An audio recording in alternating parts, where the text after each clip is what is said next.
pertsonok gure esparruak berreskuratzen jarraitzen dugu, baita kirolean ere. Baina euskal kirolariek zer dakite trans kirolariei buruz? Gaurkoan bi lagunekin egin dugu hitzordua gai honi buruz hitz egiteko. Mua!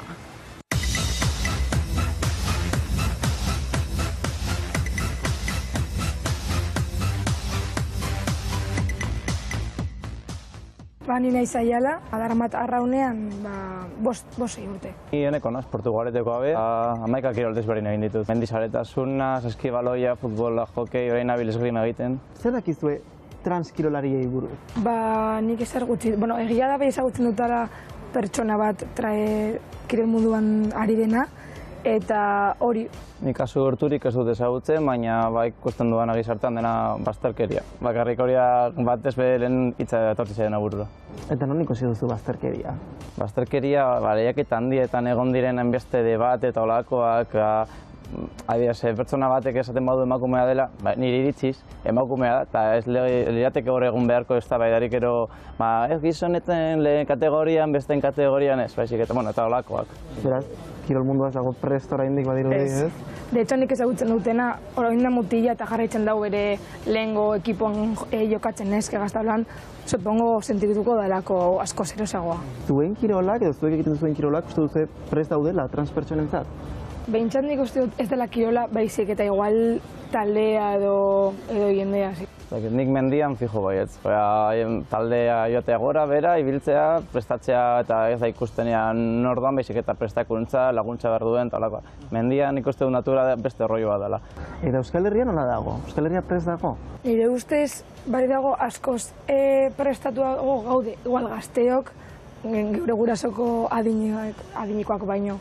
Baina ez dakit, supongo izango dela gero 10 urte barru gu diren baino gazteagoak egongo dirego baino eskoz prestatuagoak eta lan. Hori nik ikusi dut gertu irakaslean az bebai, eta eskolan ume trans baten kasuan izaterakoan, ikaskide guztiek onartzen zuten lehenengoan.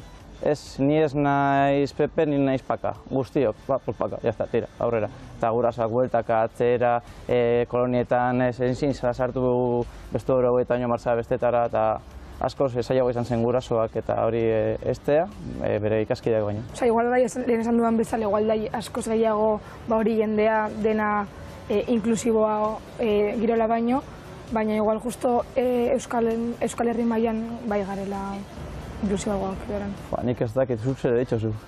Azkenean ni banaz privilegiatuan partean nagoena.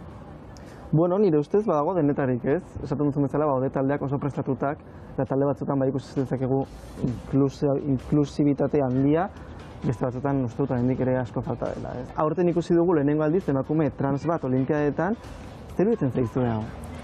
Niri, super ondo, klaro, baina bai zaila pertsona horrentzako, porque ez da gauza berdin egotea zure taldean, zure herrian kirola egiten eta lagunek ez da ondo, da gero lehiatu aurre iritziak, pertsonen iritziak ezagutzen ez dituzun pertsonak eta igual gogorra.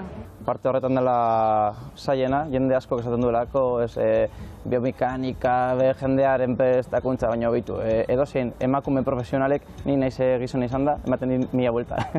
Eta orduan ikustu bai entrenamendua, lan eta hori, askoz gehiago kontatzen duela mutila edo neska esata baino. Eta gurekin izango bagenu pertsona kirolari trans bat, zer galdetuko zeniokete?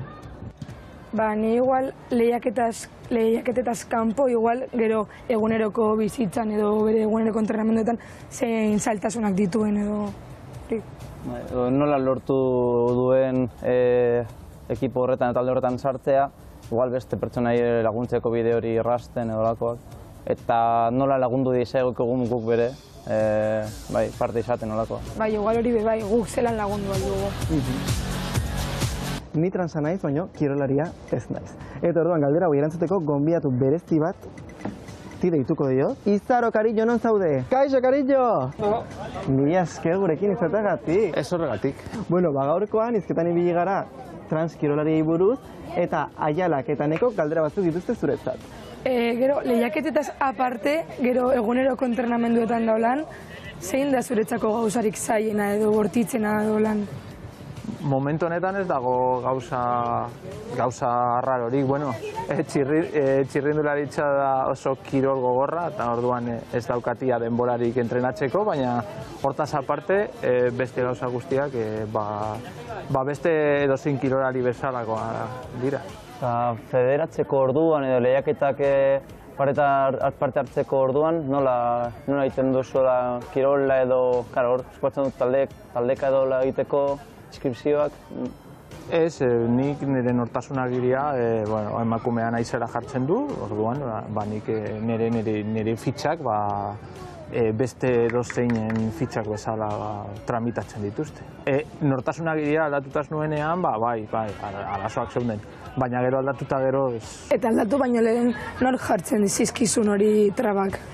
Nola ez egoen inolako legerik edo hori nortasunagiria izan gabe zer gertatu zen edo nola egingo zen azkenean zu galdetzen duzunean batzutan ez dakite zer esan edo ezetz esaten dute bada ere edo futbol federazioak esan zidan begiratu behar zuela eta kontsultatu. Eta gizartaren trabak izan dituzu? Ez, nire kasuan ez. Nik uste dute nik jarri ditudala trabarik handienak. Beti izaten dudan bezala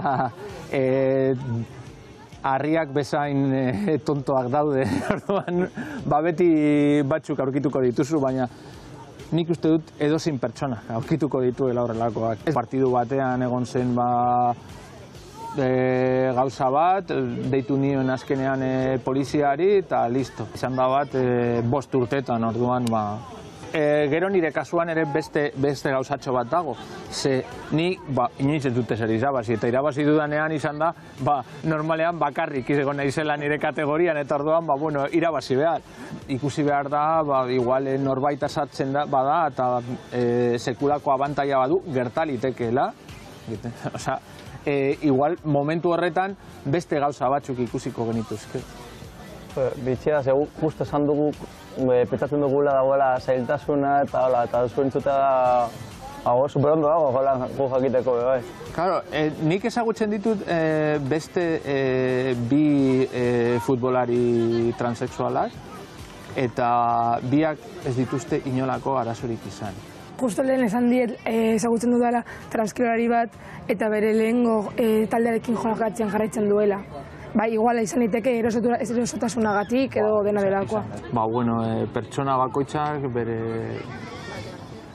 bere oztopoak edo bere oztopoak gainditzeko erabiliko du aldituen tresnariko berenak. Eta zer aldatu behar dugu, etorkizunera begira? Gazteleraz esaten den bezala bere estudiau. Importantea da jendea jakitea, baina jende guztia, Nik uste dute dela oso ez ezaguna gizarteko parte handi baterako. Eta, guk horretan ere badaukagu gure responsabilitatea, agertzeko eta jende asko nahi duena da inorez jakitea zuk horren aurretik bizi izan duzuna. Zuk kalera ateratzeko hori aurkeztu egin behar duzu lehen bizi. Eta oso zaila da orduan. Mi esker Izaro, gurekin izateagatik eta zure esperientza elkarbanatzagatik zoragarria izan da.